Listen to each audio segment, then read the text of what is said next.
Hello, this is Michael. I'm making another entry into my weekly broadcast for Prophets and Proverbs. And as you know, my theme is Black Survival in the Aquarian Age. What are we going to do in this new age?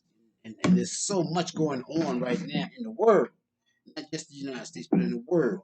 And it's all very related and it's all very relevant. Uh, as far as we are concerned in the big scheme, I don't want to go on with my personal concepts because my personal ideas and beliefs, but I look around and I see this massive movement of Black Lives Matters. This isn't new, and your struggle is not new, and the issue with police putting their knees on people is not new. Let me and I said in the beginning of my earliest presentation that I would be showing you a series of videos if I can to demonstrate what I'm trying to express. So in this presentation, I'm going to show you a video of a live interview broadcast, public broadcast with Mr. James Baldwin and Kenny Clark. Those who remember, Kenny Clark was a serious author, and those I recommend still read his work. But anyway, let me play the video for you of the interview with James Baldwin, and then you look around our society today and you ask yourself the question, what has changed? And that's it for me right now. Let's check out James Baldwin. Thank Good evening. I'm Henry Morgenthau, producer of the program you are about to see. It was recorded almost immediately after the much publicized secret meeting between the Attorney General, Robert Kennedy, and a group of leading Negroes invited by author James Baldwin. This program was not planned as a comment on that now historic confrontation on Friday, May 24th. However, I think you will detect a certain emotional spillover from the highly charged atmosphere of the meeting. Mr. Baldwin is interviewed on this occasion by Dr. Kenneth Clark, professor of psychology at the City College of New York. A community leader in his own right, Dr. Clark also took part in the meeting with the Attorney General. One of the significant things about the present revolution of the Negro people in America is maybe the fact that for the first time there is genuine communication between Negroes and whites. Negroes are saying out loud now things which they have long said only to themselves. Probably one of the most articulate, passionate, and clear communicators to the American conscience is my guest, James Baldwin. James Baldwin's name is known throughout America for saying so passionately, and so clearly, and with such grace and style what every Negro has long known and has long felt. Welcome, James. It's good to have this opportunity to talk with you and to have you share with us some of your present feelings about our country, America. But before we get into the issues of the day, I'd like to know a little more about you. I've read practically everything that you have written, but I still would like to know something about you, the young man growing up in Harlem, what schools you went to, maybe a little about some of the teachers that you might have come in contact with in Harlem. What a funny question. My mind is someplace else, really. But to think back on it, I was born in Harlem Hospital, you know, and we grew up, the first house I remember was on Park Avenue, which is not the American Park Avenue, or maybe it is the American Park Avenue. Uptown Park Avenue. Uptown Park Avenue, where the railroad tracks are. And we used to play on the roof and in the, I can't call it an alley, but near the river. It was a kind of dump, garbage dump. And that was the first, those were the first scenes I remember. I remember my father had trouble keeping us alive. There were 9 of us. And I was the oldest, so I took care of the kids and dealt with Daddy, whom I understand much better now. Part of his problem was he couldn't feed his kids. But I was a kid and I didn't know that. And he was very religious, very rigid. He kept us together, I must say. And when I look back on it, after all, it was nearly 40 years ago that I was born, I think back of on my growing up and walk that same block today because it's still there. And think of the kids on that block now. I'm aware that something terrible has happened, which is very hard to describe. I am in all but no technical legal fact a Southerner. My father was born in the South. No, my mother was born in the South. And if they had waited, 2 more seconds, I might have been born in the South. But that means that I was raised by a family whose roots were essentially rural and Southern rural. And whose relationship to the church was very direct, because it was the only means they had of expressing their pain and their despair. But 20 years later, the moral authority which was present in the Negro northern community when I was growing up has vanished. And people talk about progress, and I look at Harlem, which I really know. I know it like I know my hand. And it is much worse there today than it was when I was growing up. Would you say this is true of the schools, too? It's much worse in the schools. What school did you go to? I went to PS 24, went to PS 139. 139. We are fellow alumni. I went to 139. And I didn't like a lot of my teachers, but I had a couple of teachers who were very nice to me. One was a Negro teacher. And I remember, you asked me these questions, so I'm trying to answer you. I remember coming home from school, and you can guess how young I must have been. And my mother asked me if my teacher was colored or white. And I said she was a little bit colored, a little bit white, because she was about your color. And as a matter of fact, I was right. That's part of the dilemma of being an American Negro, that one is a little bit colored and a little bit white. And not only in physical terms, but in the head and in the heart. And there are days, this is one of them, when you wonder what your role is in this country and what your future is in it. How precisely you're going to reconcile yourself to your situation here, and how you're going to communicate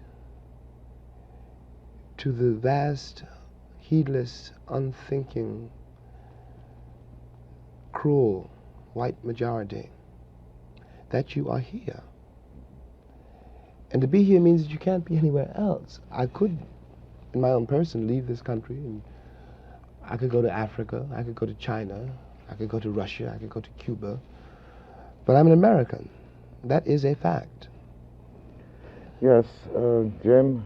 Am I going ahead and... No, this is certainly some of the things that we're after. But as I read your writings and know that you came out of PS 24 and my alma mater, Junior High School 139, I see that no one could write with the feeling and with the skill with which you write if you did not get in PS 24 and 139 a certain type of education. Now, I'd like to go back to the point that you made that the Harlem that you knew when you were growing up is not the Harlem now, and see if we can relate this also even to the school. Let's see if we can. It was probably very important for me. I haven't thought about this for a long time, so it was probably very important for me that at the point I was going to PS 24, the only Negro school principal, as far as I know, in the entire history of New York, was the principal. It was a woman named Mrs. Ayer. And she liked me. And in a way, I guess she proved to me that I could, that I didn't have to be entirely defined by my circumstances. Because you know that every Negro child knows what his circumstances are, though he can't articulate them, because he's born into a republic which assures him, in as many ways as it knows how, and has got great force, that he has a certain place and he can never rise above it. And what has happened in Harlem since is that generation has passed away. Mrs. Ayer was a sort of a model, in a sense. She was a proof. She was a living proof that I was not necessarily what the country said I was.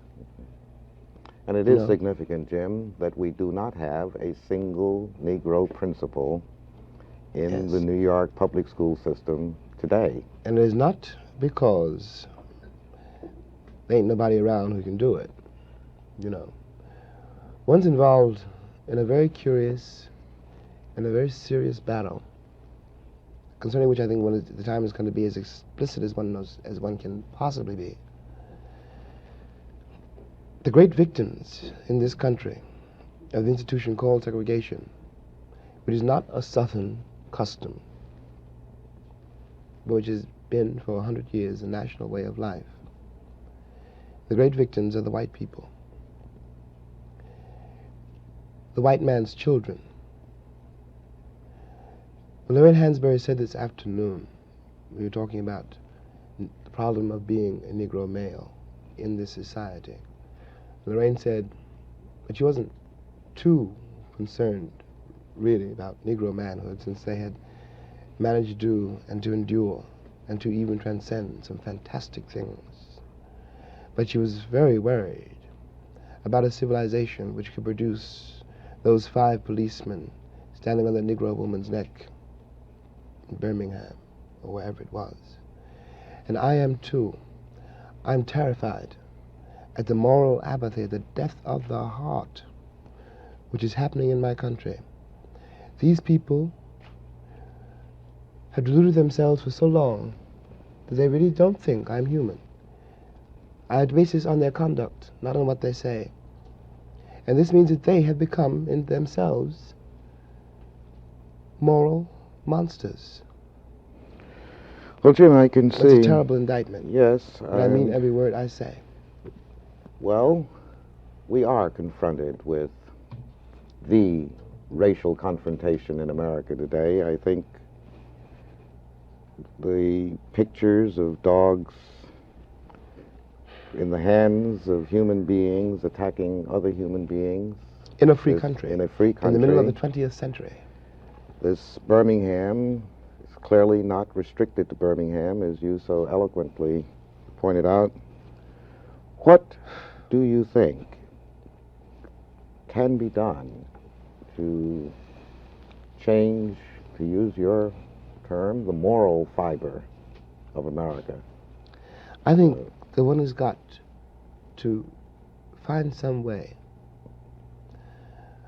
of putting the present administration of this country on the spot. One has got to force somehow from Washington a moral commitment, not to the Negro people, but to the life of this country. It doesn't matter any longer, and I'm speaking for myself, for Jimmy Baldwin, and I think I'm speaking for a great many other Negroes too. It doesn't matter any longer what you do to me.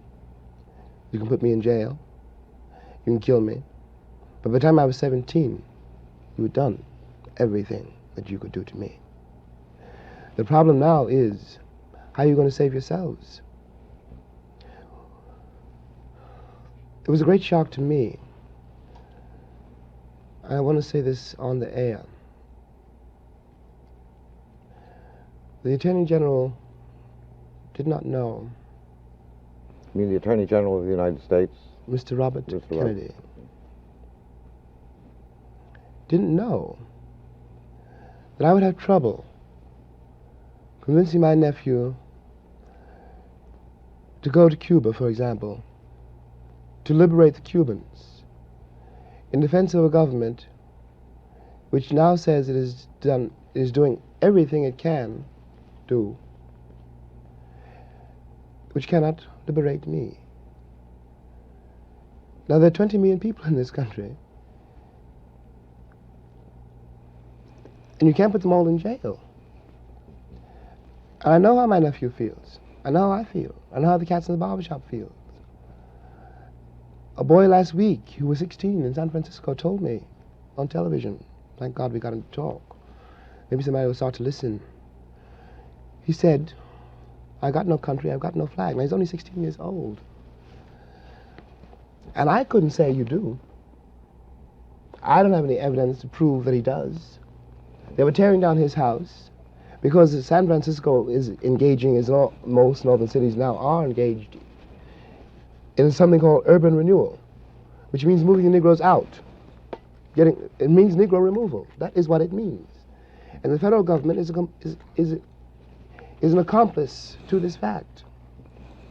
Now we're talking about human beings. There's not such a thing as a monolithic wall or some abstraction called the Negro problem. These are Negro boys and girls who at 16 and 17 don't believe the country means anything that it says and don't feel they have any place here on the basis of the performance of the entire country. But now, Jim... No, am I exaggerating? No, I certainly could not say that you're exaggerating.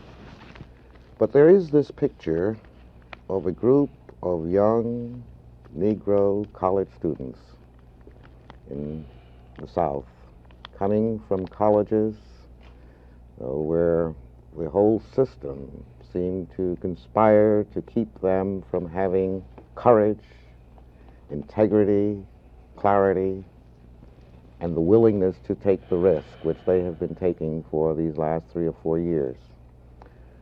Could you react to the student nonviolent movement, which has made such an impact on America, which has affected both Negroes and whites, and seemed to have jolted them out of the lethargy of tokenism and moderation? How do you account for this, Jim?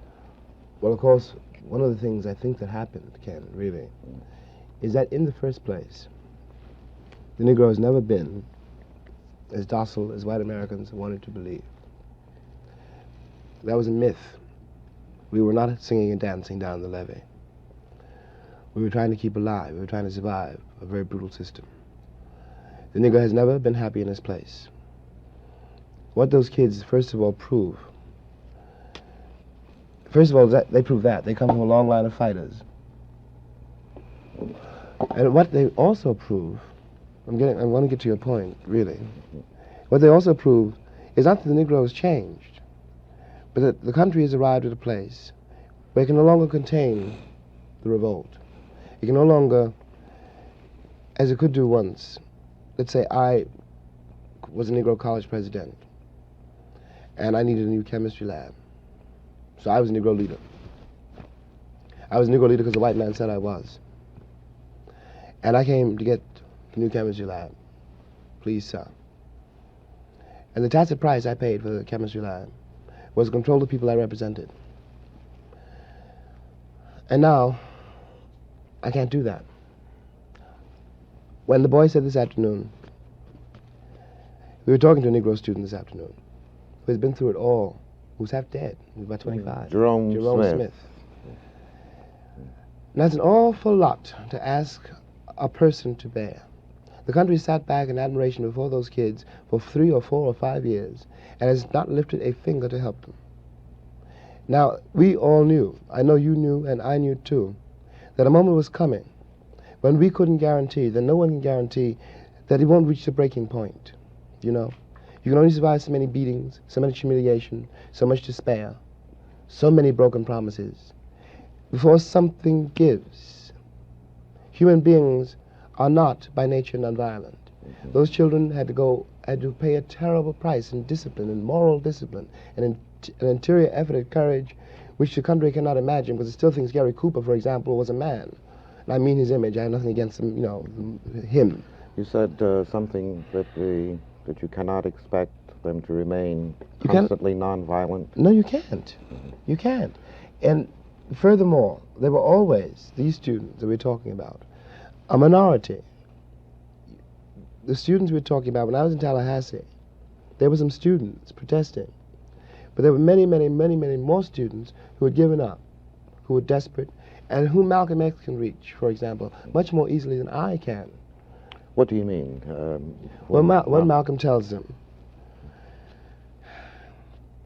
in effect, is that they should be proud of being black, and God knows that they should be.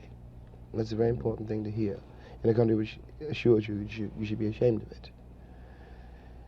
Of course, in order to do this, what he does is destroy a truth and invent a history. What he does is say, you're better because you're black. Well, of course, that isn't true. That's the trouble. Do you think that this is an appealing approach, and that the black Muslims, in preaching black supremacy,